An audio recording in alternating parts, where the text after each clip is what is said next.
I'm Rosie Barron, the Tidy Coo, a professional declutterer and organiser.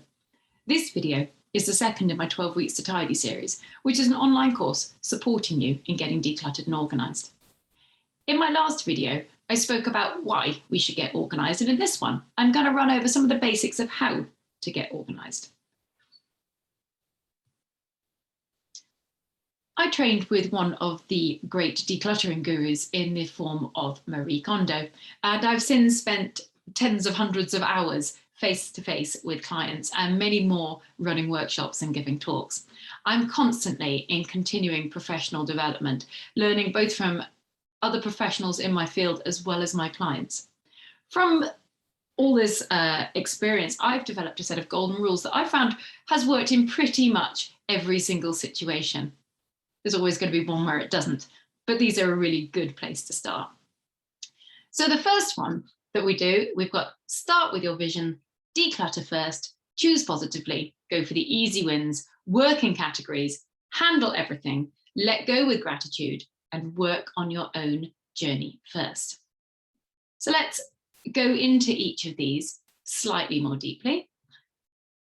Only slightly, mind. So the first one is start with your vision. What is it you plan to do with your one wild and precious life, as Mary Oliver asked? There's a reason that vision work is included in almost every self-improvement book or course, be that about time management, business, or organising. And it's because it's such a powerful tool. Knowing where you want to be is a really strong motivator. And usually the people who have the most successful decluttering journeys are those with the strongest vision. Imagine I could come in and wave a magic wand.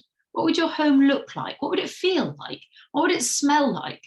Of course, your vision can and will change over time, but it's your vision right now that I want you to consider and record. I'm going to talk about vision and vision setting much more in the next video, so I'm going to skip on right now and go to the next rule, which is declutter first. Really, do not buy storage solutions until you have decluttered. I cannot stress that enough. Organising alone is never going to lead to an easy life, so never try to organise what you can discard.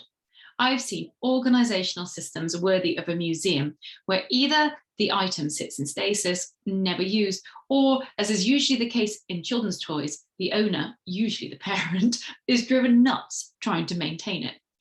When I work with my clients in home, by the end, we usually have a stack of unused organising systems that we've unpacked and decluttered.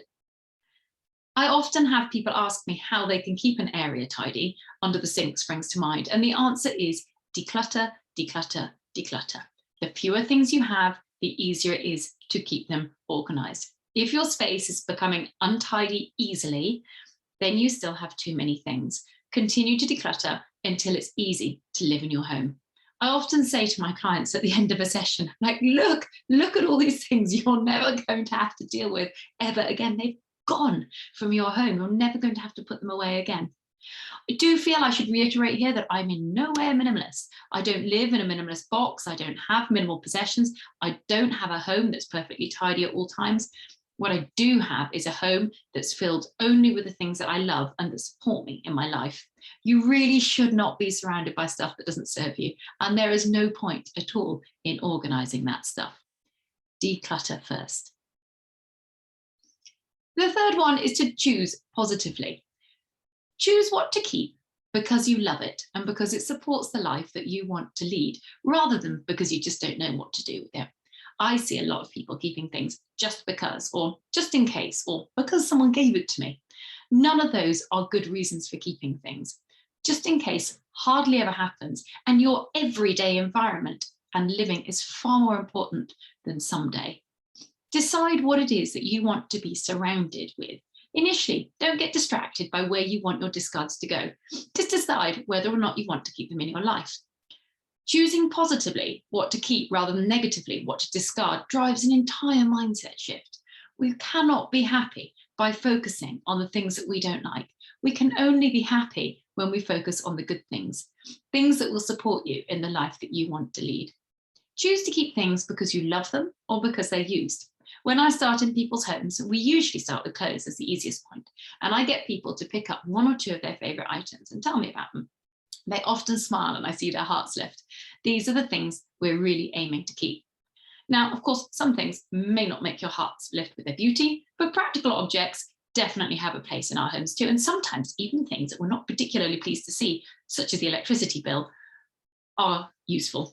The bill itself may not bring you joy, but having electricity in your home probably will. Up to you.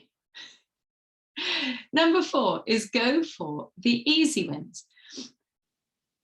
Don't worry at the moment about the harder decisions, especially not the sentimental ones. The more practiced you become at letting things go, the easier it is.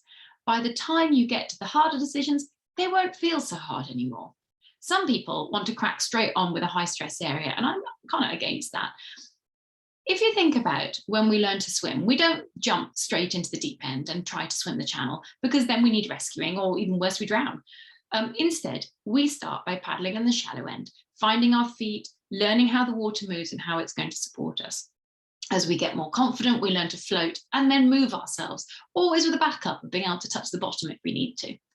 By the time we hit the deep water, we're confident in our ability to swim and can positively revel in our ability to turn somersaults and dive down to the bottom. So it is with decluttering.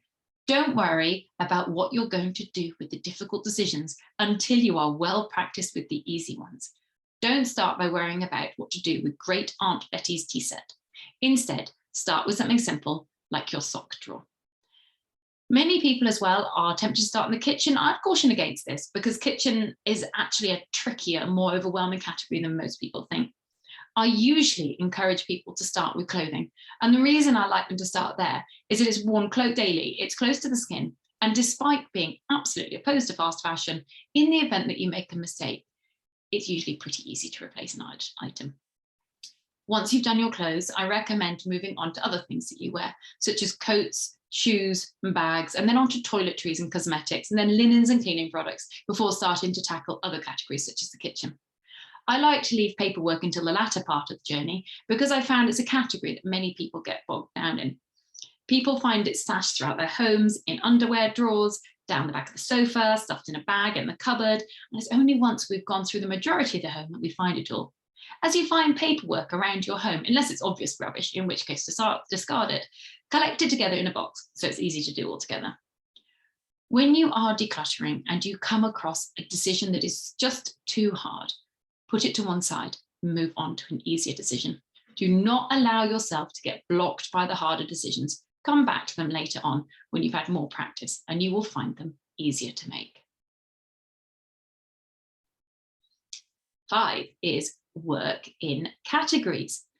So I know that there are some things sometimes when this doesn't work, but I really will say that working in categories is an excellent way to make progress. Categories can be as large or as small as you want, but much easier to get all your notebooks together and go through them so you really know how many you have than to try and do a shelf. I keep a notebook because you need it and then find another one on another shelf and so on. I once had a client who had 13 pairs of nail clippers and she had no idea she had that many until we ferreted them all out. I will say, obviously, sometimes, when things are in a real mess, it is easier to just have a general pre-sort and declutter of anything obvious, particularly when you've been a fan of the squirrel method. But when you come to be making these real proper decisions, definitely helps to work in categories. It prevents churning, which is the movement of things from one space to another when we can't quite decide what to do with them. My next one is handle everything. Often my clients look at me somewhat askance as I dive into yet another cupboard and pull items out into the light, but I'm really doing nothing that I haven't already done in my home and in lots of other people's homes. It really is important to make sure you handle everything. I've been looking for that is one of the most uttered phrases I'll hear when working with my clients. When I'm working with clothing, I'll have people say things like, oh no, I don't need to do the socks, they're all fine. But when I persuade them to do so, they often let go of about half, because they've realized that those socks have holes or they're not in pairs or they're uncomfortable. And whilst it can feel like rearranging the deck chairs on the Titanic to go through a sock drawer when the rest of the home is in disarray, by doing one drawer and freeing up space, you'll do another drawer and free up more space. And before you know it, you've suddenly got loads of space. Release with thanks. It can be hard to let go.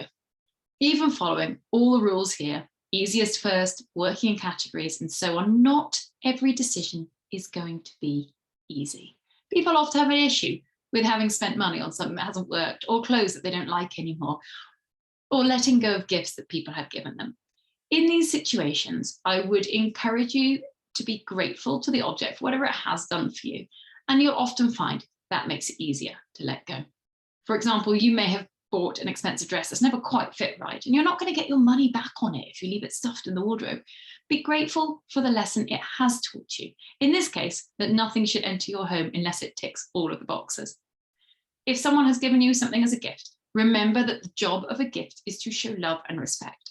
It is not very respectful of that love if you leave a gift stashed in a cupboard unused. Release the gift to be used by someone else. You're only giving away the physical object, not the love that comes with it. On the same note as gifts, I just want to discuss using the good stuff every day. I often find sets of glasses and crockery that are wasting away in cupboards, perhaps brought out once or twice a year at best. The issue I have with this is it's a massive waste. These items are there to be used, not to sit in a cupboard. Some people think that they're holding on to them for their children. But tastes change between generations. The height of fashion for one is the height of tastelessness for another. And the likelihood is it will be thrown out. So use the best every day, eat off the good china, drink the good wine, soak in the best bubble bath and smell that amazing perfume. Right, on to the last of the golden rules now. Work on your own journey first. One of the most frequent questions that I'm asked is, how do I get my partner or children to tidy? There is only one way to do this. Lead by example. Focus on your own journey first, and other people will follow, usually with a satisfying inevitability. However, do not even consider trying to push others into getting tidy and organized before you are able to be so yourself.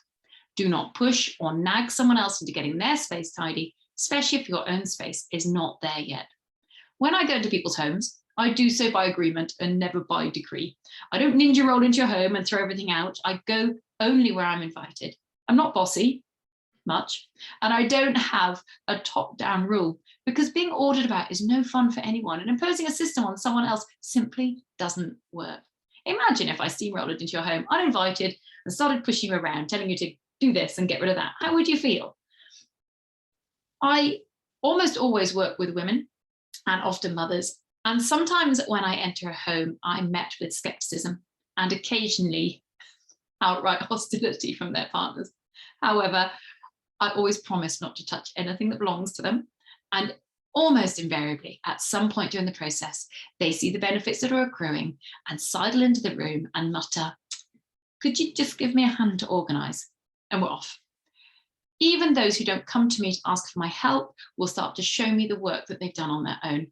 It really is amazing, but my experience has shown it only happens if they're not coerced or nagged into doing it. If by the time you've done your own things, they truly show no inclination to get organised and their belongings are impacting your life, then it is as well to designate a space that is their own so that they can order it exactly as they wish. Remember, this is a partnership. We all have to make space for each other in this life. I get a bit frustrated with the amount of cookware in my home, as my husband is quite the chef, but then he gets frustrated with the number of ponies in the garden. And the same advice applies to children. We need to teach them the skills of how to tidy and organise themselves, but we can't do that if we haven't learned those skills ourselves too. So do your own journey first before you tackle your children's rooms. Again, asking how to tidy and store toys is a question I'm asked all of the time. But if the rest of the home is not completely decluttered and organised and you have the skills to keep it that way, how do you expect to be able to demonstrate to your children how to do it? As I said at the beginning of this video, this is the second in a series of videos for my online course, 12 Weeks to Tidy. My next video on vision work is available through my website, www.thetidycoo.com.